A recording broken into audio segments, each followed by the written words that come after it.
Good morning. Ngasi se akhoi gi nomaijing numit ko nomaijing numit ki card ki messaging minner se ado aham bada ko akhoi gi nomaijing numit ki number se 156 lere aduga color da pink color gumba kai gumba dumaina sin bi be ko ado aham bada akhoi gi ko haidi niti gi lokthok ko adumaina hai tar card ahum ka tang those se ko card ahum sigi matung da akhoi gi timing afaba ko ngasi gi oina timing afaba se kai kai lege habado adu dum su yeng minner se ko card number 1 card number 2 aduga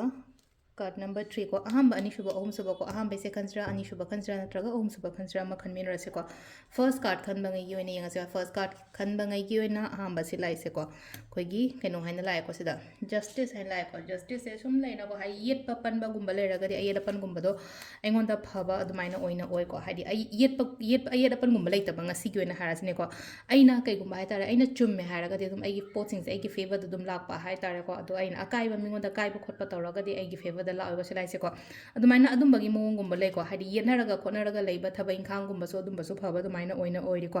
number 2 ko number 2 khanba ngai gi oina silai se hadi toge natraga ai ngamaroi kholore haina khanbi ba yade ko give up taw ganon hai ko sida ko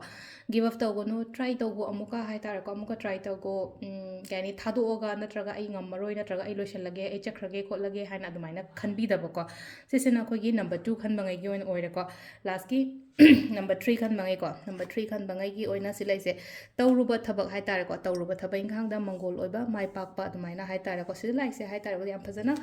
success kum balai ko success victory kari kra shu gum basne ko ada silai no ko hadi mai pakpa khop mayam am dilai khoi si sometimes hadi mai pa akanda khoina thabam to matam na hangai leram badu ga hojik leiba kadan khena matam da isha sida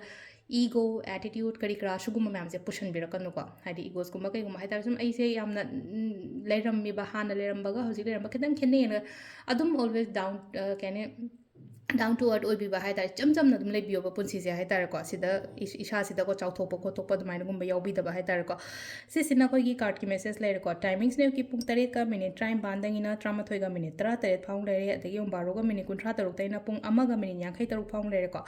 aduga nungda wairam gina 3 ga minute 35 dagina 9 ga minute 36 phang le ko aduga amana pung 12 ga minute 53 tagina pung 2 ga minute 39 phang le re aduga amana last ki hai tare ko nungalamdai ko 3 ga minute 35 daina 5 ga minute 59 phang le ko sisina khoi gi ngasi gi oina afaba timing ko adu se le re khoi gi daily card message se ma'am thank you